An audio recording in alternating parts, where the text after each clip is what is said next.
Chapter 6 of Clementine. Thursday morning I woke up with a spectacular full idea. I'm lucky that way. Spectacular full ideas are always springing up in my brain. The secret thing I know about ideas is that once they spring into your head, you have to grab them fast, or else they get bored and bounce away. So I called Margaret and told her I had a good surprise for her, and we needed to sit in the back seat of the bus. It is unfair that sometimes even spectacular full ideas don't work out. It's also unfair that bus drivers are allowed to send you to the principal's office. It's not my fault, I explained to Principal Rice before she could say any of those Clementine's why did yous. Margaret has a very slippery head skin. Mrs. Rice fell into her chair hard. She clapped her hands over her ears and squeezed like her brains were trying to jump out.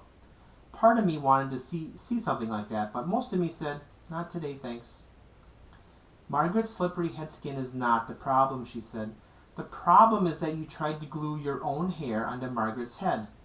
You've been having lots of problems this week.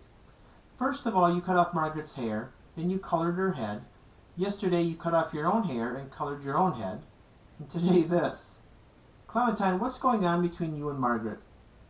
How do you spell nitrogen? I asked Mrs. Rice. Sometimes grown-ups get distracted if you ask them school things. But Mrs. Rice just spelled nitrogen for me and went right back to the Margaret thing. Are you angry with her? No, I said. Okay, fine, I yelled it. But I didn't know I was going to yell it. And then I couldn't stop my yelling voice.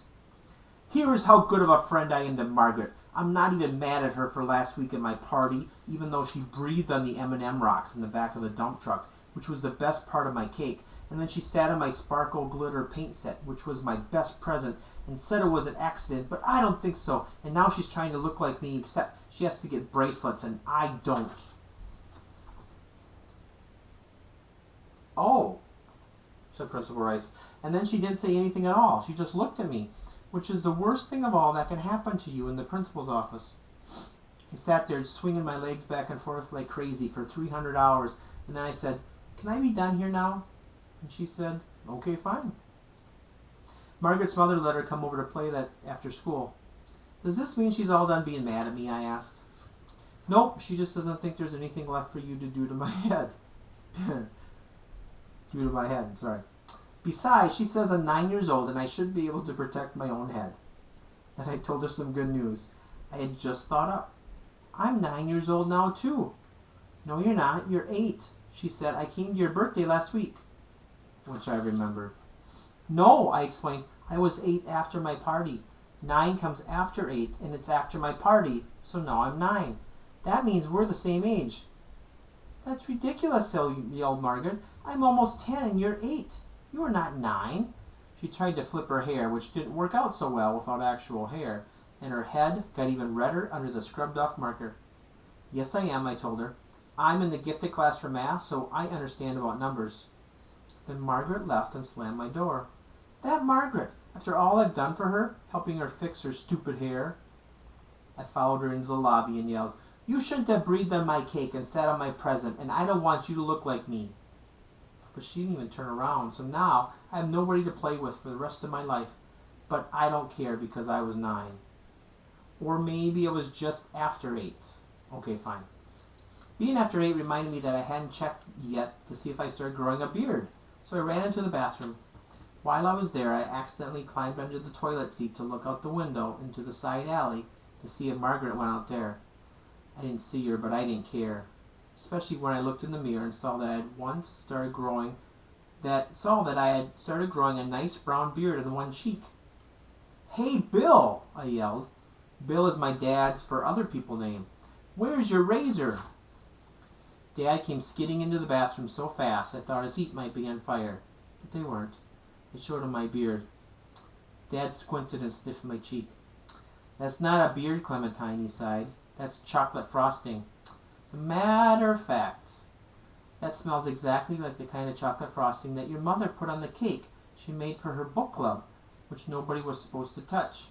Now, isn't that a coincidence? Okay, fine. I wiped off the frosting, and underneath was a very mad face.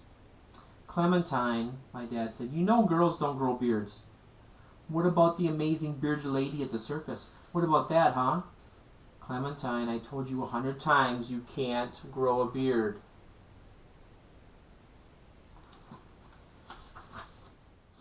So Rutabaga gets to have one like yours someday, down to his knees if he wants, and I don't? That's not fair, which I have told him 100 times. First of all, your brother's name isn't Rutabaga, Dad said. Second of all, well, never mind. Maybe today isn't the time to talk about what's fair. My dad and I looked at my mad mirror face with the green marker top for a long time. I sure am having a lot of trouble with hair these days, I whispered. I know, sport, Dad said. Then he hugged me. Usually this squeezes the mad right out of me, but that time it just mixed it all up with feeling sad and lucky, which was extremely confusing. Hey, my dad said, have you got a little time to spare? I squint-eyed him. It depended. The Great Pigeon War, he said. It's time for evening maneuvers. I could use someone like you in the front lines tonight. Someone with fresh ideas. I'm running a little low on them myself. I said okay, and my dad and I put on our raincoats and went outside. First, he got out the hose, which he calls the heavy artillery. Then he sprayed off the front steps and the sidewalk in front of the lobby doors. Last, he pointed the hose at the pigeons covering the ledges and windowsills and balconies and roofs of the front of our building. He sprayed them until they all flew away. That's the best part, because when 1,000,000 pigeons take off at the same time right above you, you can feel their wing beats exploding inside you like fireworks. My dad handed me the hose. Want to clean the lion? Well, of course I did. The carved lion above the front door has really pointy teeth, but I'm not afraid of him because he's using those teeth to protect us. Plus, he's just stone. I sprayed him with the hose until he was all shiny in the streetlights. You know, Dad, I pointed out, it's not really the pigeons you're at war with. The pigeons aren't the enemy. What are you talking about, he asked. It's my job to keep the building looking nice, especially the entrance. You've seen what those pigeons do. Exactly, I said. The pigeons are fine. It's their mess you hate. Well, okay, that's true, my dad said. I'm actually at war with pigeon splat. You got any ideas how to get rid of the pigeon splat without getting rid of the pigeons? How about diapers, I suggested. We can wait until all the pigeons are asleep, then sneak up on them and put little diapers on them.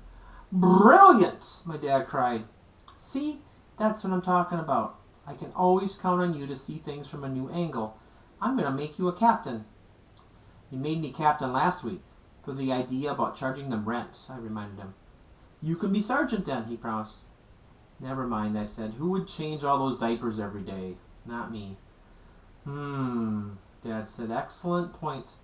Back to the drawing board, sport. Then we just sat there together watching the pigeons flock back to our building for the night. We listened to them cooing above us, sounding like 1,000,000 old ladies with secrets. What are we going to do, I asked. I mean, for real. That was chapter 6.